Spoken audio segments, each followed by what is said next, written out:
Hi friends, മേര YouTube ചാനലിലേക്ക് എല്ലാവർക്കും സ്വാഗതം. ഞാനിന്ന് ഉണ്ടാക്കാൻ പോകുന്നത് മുളകച്ചാറാണ്. മുളകെന്ന് പറഞ്ഞാൽ നമ്മൾ പച്ചക്കറിയൊക്കെ മേടിക്കുമ്പോഴത്തേക്ക് അതിനകത്ത് കിട്ടുന്ന മുളക് മെച്ചം വന്നു കഴിഞ്ഞാൽ നമുക്ക് ഇതേപോലെ കഴുകി വൃത്തിയാക്കി ഞെട്ടൊക്കെ കളഞ്ഞ് ഒരു വശം ഒന്നൊരു ചെറുതായിട്ടൊരു കീറൽ കീറിയിട്ട് അച്ചാറിടാം. അപ്പോൾ അതിന് 1 ടേബിൾ സ്പൂൺ മുളക് പൊടി, 1 നാരങ്ങ പിഴിഞ്ഞ് അതിൻ്റെ എസൻസ്, ഇനി 1 നാരങ്ങ വലിപ്പത്തിൽ ശർക്കര എടുത്ത് അതിനെ ഉരുക്കി അരിച്ചെടുക്കണം.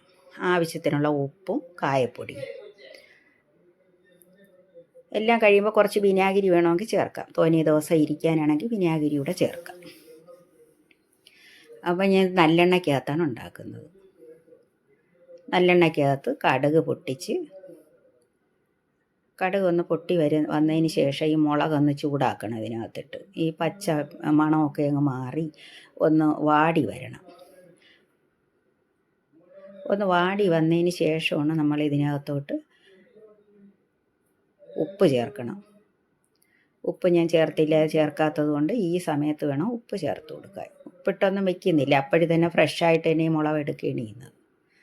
അപ്പോൾ ഉപ്പെന്നിട്ട് അതും കൂടെ ഒന്ന് അതിനകത്തോട്ട് എല്ലാം ഒന്ന് യോജിച്ചതിന് ശേഷം മുളക് പൊടി ഇട്ട് കൊടുക്കാം. എരിവ് മുളകാണെങ്കിലും മുളക് പൊടിയുടെ ഇട്ടാലല്ലേ അച്ചാറാവത്തുള്ളൂ. അപ്പം മുളക് പൊടി കൂടെ ഇട്ട് കൊടുക്കാം. 1 സ്പൂൺ മുളക് പൊടി ഇട്ട് കൊടുക്കാം. ഇനി അതിനകത്തോട്ട് നാരങ്ങ നീരൊഴിച്ച് കൊടുക്കാം. 1 നാരങ്ങ, 1 ചെറുനാരങ്ങയുടെ നീര്. ഇനി 1 ചെറുനാരങ്ങ വലിപ്പത്തിൽ ശർക്കര എടുത്ത് അതിനെ ഉരുക്കി അതും കൂടെ ഒഴിക്കും. ഇനി എല്ലാം ഒന്ന് പാകമാകുമ്പോൾ നല്ല ടേസ്റ്റാണ്. മുളക് പാഴിപ്പോവാതെ ഇരിക്കാൻ നമുക്ക് ഇങ്ങനെ ചെയ്ത് വയ്ക്കാം അച്ചാറാക്കി. അപ്പോൾ എല്ലാവരും എൻ്റെ ചാനൽ കാണണം, സബ്സ്ക്രൈബ് ചെയ്യണം, ലൈക്ക് ചെയ്യണം, ഷെയർ ചെയ്യണം.